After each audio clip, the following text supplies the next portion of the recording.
Fala, meus amigos, tudo bem com vocês? Hoje nós vamos ter o episódio 19, que vai ser até agora o maior episódio que nós já tivemos. Nesse final, eu quero trazer um conteúdo mais denso para nós conseguirmos terminar o livro com uma compreensão mais profunda. Nós chegamos na parte das soluções e essa agora vai ser muito forte, porque nós vamos falar de maturidade emocional. Sim, é possível você ser espiritualmente forte, assim, no sentido de ter grandes experiências espirituais e ainda assim ser emocionalmente imaturo, mas isso te faz ter uma espiritualidade manca e é muito falho quando você tem uma espiritualidade que não caminha com maturidade. Então, vamos para o episódio mais importante até agora, né? Porque o último vai ser o melhor, assim, para fechar, mas eu acho que esse aqui é o episódio mais importante até agora. Vamos lá? Torne-se um adulto emocionalmente maduro. Fundamento. Por que espiritualidade sem maturidade emocional falha? Hoje nós vamos entrar em um dos capítulos mais confrontadores e ao mesmo tempo mais libertadores de todo esse caminho. Porque aqui nós tocamos numa ferida silenciosa da igreja contemporânea. É possível amar a Deus sinceramente e ainda assim amar muito mal as pessoas. É possível ter fé, Bíblia, oração, dons e continuar emocionalmente maturo. E isso não é um problema pequeno. Isso desfigura o evangelho na prática. Peter começa com uma frase forte e eu quero começar com ela também. O amor na prática é difícil e apavorante quando comparado ao amor em sonhos. Todo mundo ama bem no plano das ideias. Todo mundo ama bem no discurso. Todo mundo ama bem no Instagram, no púlpito e na oração pública. Mas o amor que Cristo nos chama a viver é um amor praticado no chão da vida, nos conflitos, nas frustrações, nos limites, nas diferenças e nos relacionamentos reais. E é aqui que muitos de nós travamos. O problema da imaturidade emocional. O texto aponta algo muito honesto. Muitos cristãos sabem o que a Bíblia diz, mas não sabem como viver o que a Bíblia diz.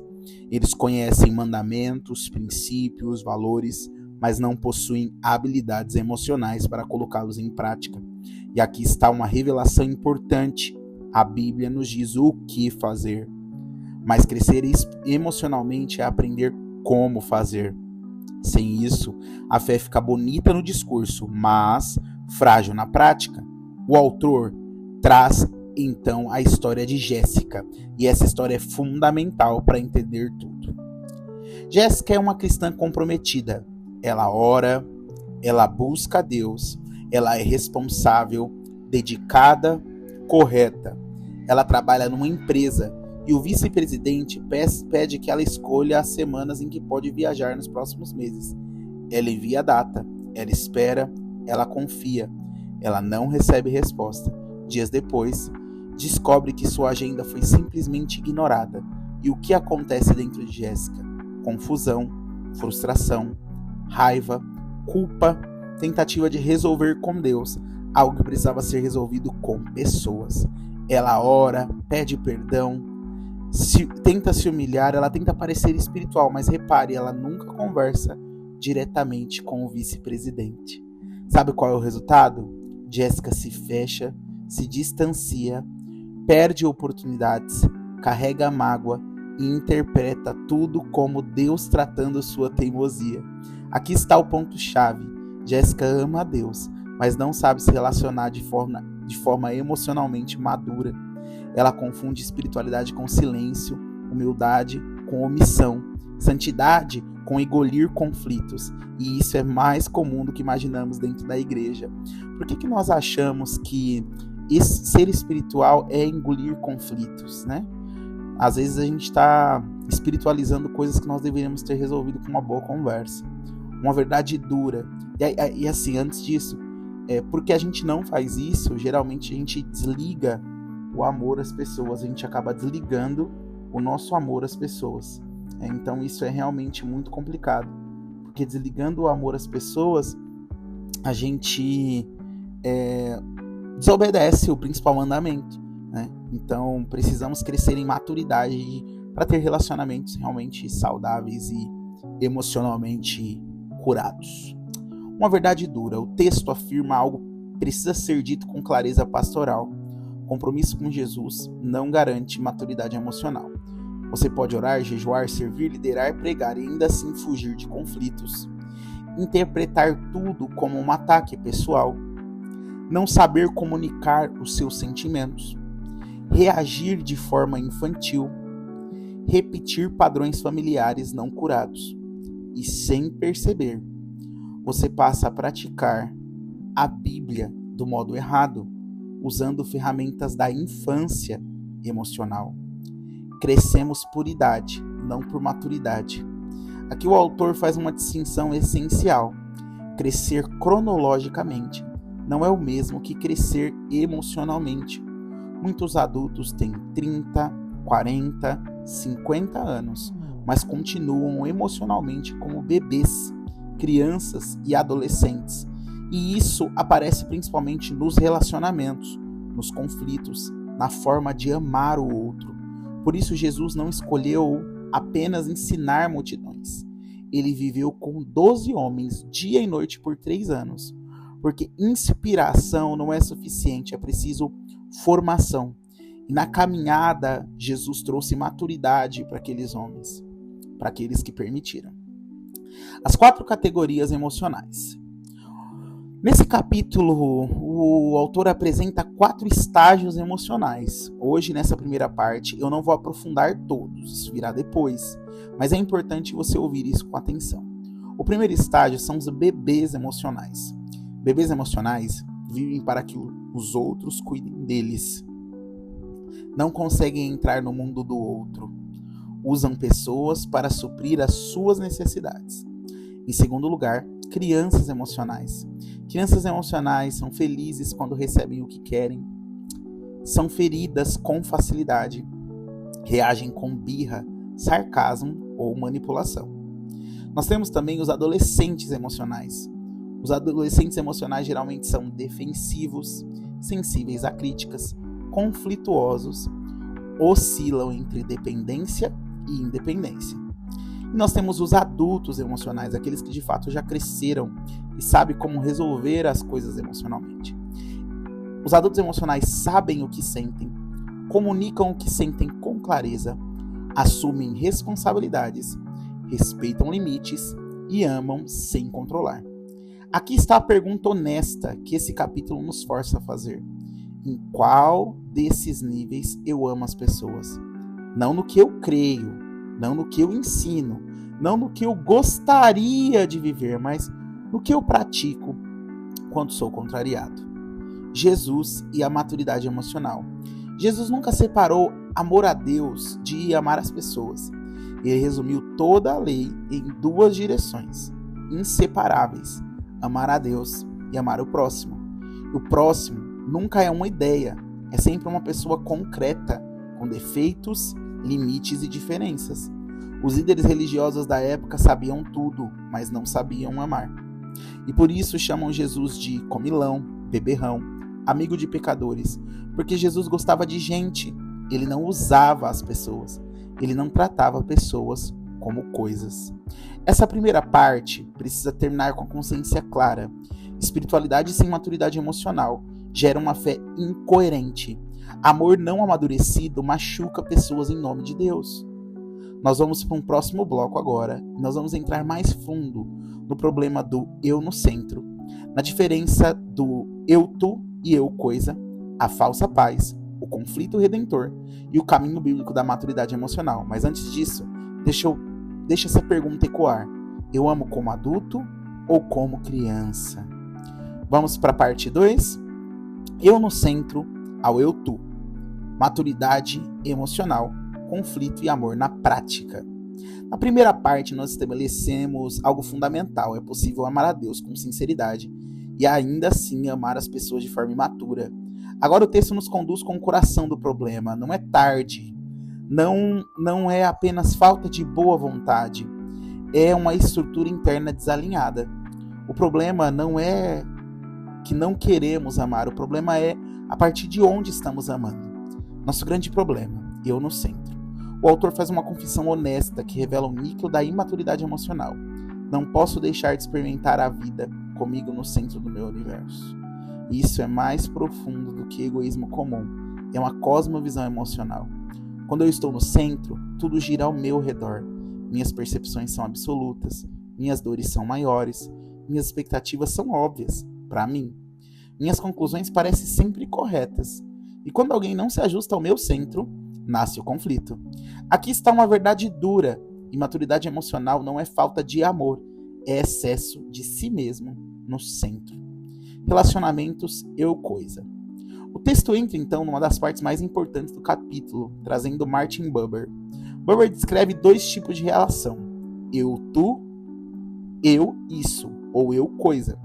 No relacionamento eu-coisa, o outro deixa de ser alguém e passa a ser um meio. Na prática, isso aparece assim: trato pessoas como função, uso pessoas para aliviar minha atenção, descarto pessoas quando frustram minhas expectativas, interpreto pessoas a partir do que elas fazem por mim. O autor dá exemplos muito concretos, e eu quero falar isso olhando nos olhos. Entro no trabalho e despejo minha frustração na secretária. Falo de pessoas como se fossem sub-humanas. Fico ameaçado quando alguém discorda de mim. Ajudo esperando retorno. Fico frustrado quando o outro não se encaixa no meu plano. Qual é o resultado? Frieza, isolamento. Relacionamentos que parecem mais um inferno do que o céu. Aqui entra uma frase fortíssima do texto. O resultado final foi o isolamento e a frieza nos relacionamentos. O pecado. Como curvar-se sobre si. Agostinho definiu o pecado sobre estar curvado sobre si mesmo. Não é apenas quebrar regras, é viver sentado em si, mesmo em nome de Deus. Pois o inferno, nas imagens clássicas, não é fogo, é gelo, isolamento, distância, frieza. E aqui está um alerta: é possível frequentar a igreja e viver emocionalmente isolado. Relacionamentos eu-tu. No relacionamento eu-tu, algo muda radicalmente.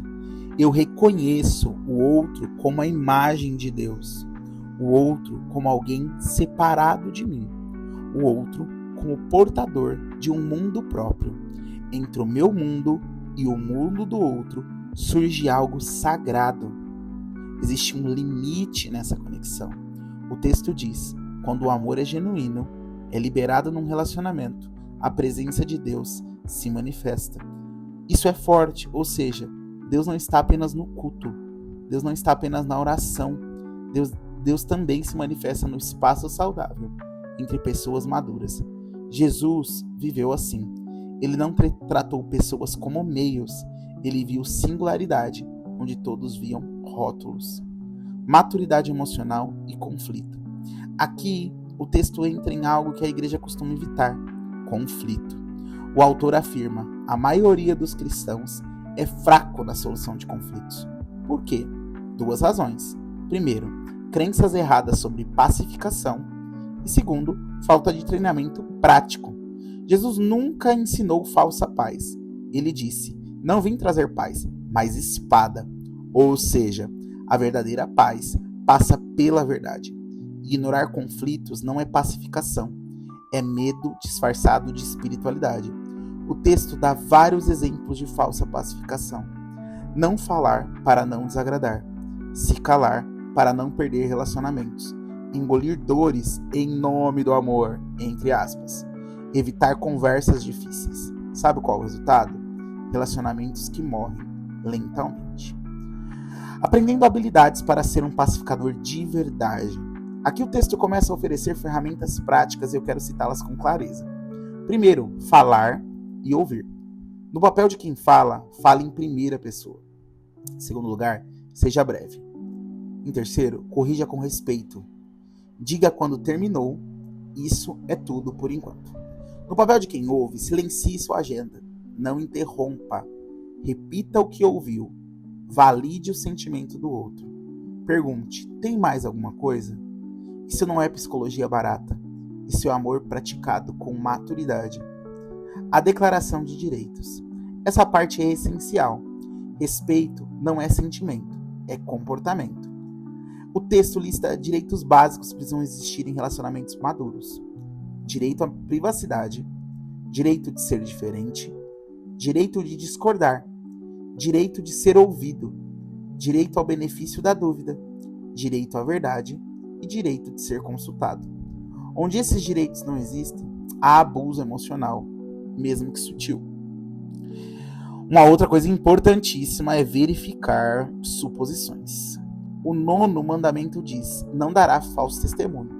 O texto aplica isso de forma brilhante. Suposições não verificadas são mentiras internas. Quando eu suponho intenções, motivos, pensamentos, sem confirmar, sem ir lá e saber se é isso mesmo, eu crio um mundo falso. E nesse mundo falso, Deus não opera, porque Deus é verdade. O texto sugere passos simples: pedir permissão para verificar, expor a suposição, perguntar: está correto? E por último, ouvir a resposta. Isso destrói muitos conflitos antes que cresçam. Expectativas. Expectativas são válidas apenas quando são conscientes, realistas e faladas. Caso contrário, geram caos. O texto lista expectativas comuns. Você deveria saber. Eu esperava mais. Se você se importasse, teria ligado. Se você me amasse mesmo, teria me dado esse presente. Se você me amasse mesmo, você teria lembrado. Ele afirma algo libertador. Expectativas não faladas são armadilhas emocionais. Alergias emocionais. A alergia emocional é quando o presente ativa uma dor no passado. O texto dá exemplos claros: abandono, rejeição, negligência. E revela: quando travamos um relacionamento, tendemos a tratar o outro como alguém do nosso passado. O exercício proposto ajuda a identificar o que sinto, o que penso, o que isso ativa, de onde vem, o preço que pagamos por isso. Às vezes, nós continuamos sangrando nossas dores e feridas nas pessoas do presente, porque elas lembram, parece, com algo que vemos do passado. E isso ativa uma alergia emocional em nós. Precisamos ter claro isso. A igreja como nova cultura. A igreja precisa ser uma comunidade de adultos emocionais. Jesus escolheu pessoas imaturas, mas elas tinham algo para essencial, disposição para crescer. Isso é tudo que Deus pede. Nós precisamos crescer. Esse capítulo não chama a perfeição, mas nos chama a disposição. Disposição para crescer, aprender, confrontar, amar melhor, sair do centro, tratar pessoas como tu, não como coisa. E no próximo episódio vamos fechar toda essa jornada com uma regra de vida. Mas hoje, deixe essa oração silenciosa nascer em você. Senhor, torne-me um adulto emocionalmente maduro.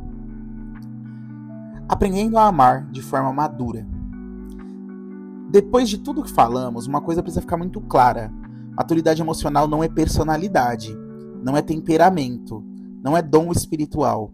Maturidade emocional é aprendida, ela é treinada e cultivada com intenção. E isso muda completamente a forma como entendemos discipulado. Maturidade não é chegar, é continuar. O autor faz algo muito honesto ao final do capítulo. Ele não promete um nível de maturidade, porque a verdade é, ninguém se torna emocionalmente maduro de uma vez por todas.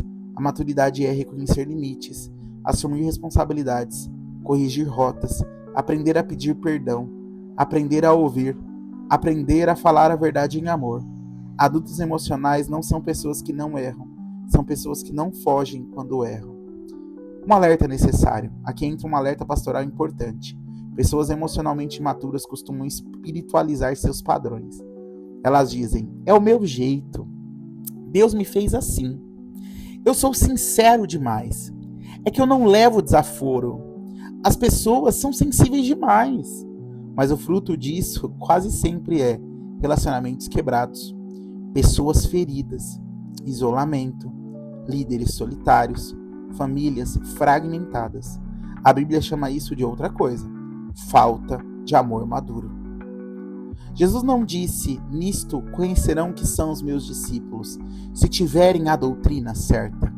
Ele disse: se tiverdes amor uns pelos outros. Esse amor não é sentimento, é prática. É saber ouvir sem se defender, falar a verdade sem violência, discordar sem desumanizar, estabelecer limites sem culpa, permanecer presente sem controlar. Isso exige maturidade emocional. A igreja como escola do amor. A igreja é um laboratório do amor maduro. Precisa ser. Esse é o meu desejo, meu Deus, como eu quero isso. Um lugar onde não usamos pessoas, não descartamos pessoas, não silenciamos pessoas, não manipulamos pessoas, não espiritualizamos abuso, não confundimos santidade com frieza, mas também confrontamos em amor, falamos a verdade, aprendemos a pedir perdão, crescemos juntos. Jesus nunca prometeu uma comunidade perfeita, ele prometeu uma comunidade em formação. Uma decisão necessária. Esse episódio exige uma decisão simples, mas profunda. Eu quero continuar amando como sempre amei, ou quero aprender a amar como Jesus ama? Porque amar como Jesus ama custa, confronta, exige mudança, expõe nossas imaturidades, mas também cura, integra, amadurece e gera vida de verdade. Vamos orar sobre isso? Pai, hoje nós reconhecemos diante de Ti que muitas vezes amamos com boa intenção, mas com pouca maturidade. Perdoa-nos quando nós usamos pessoas para aliviar nossas dores, quando silenciamos para evitar conflitos, quando espiritualizamos o medo, quando chamamos imaturidade de personalidade. Jesus, nós queremos aprender a amar como Tu amas, não apenas no discurso, mas na prática diária, nos relacionamentos reais, nos conflitos inevitáveis, nas diferenças que nos confrontam. Espírito Santo, revela-nos onde ainda somos crianças, onde agimos, reagimos, fugimos e controlamos. Deus nos dá coragem para crescer, humildade para aprender, graça para mudar. Forme em nós um coração adulto, capaz de amar sem usar, servir sem manipular, confrontar sem ferir e permanecer sem controlar. Que a nossa espiritualidade seja encarnada, que a nossa fé seja visível no amor e que o Teu reino se manifeste nas nossas relações. Em nome de Jesus. Amém. Hoje não encerramos um assunto.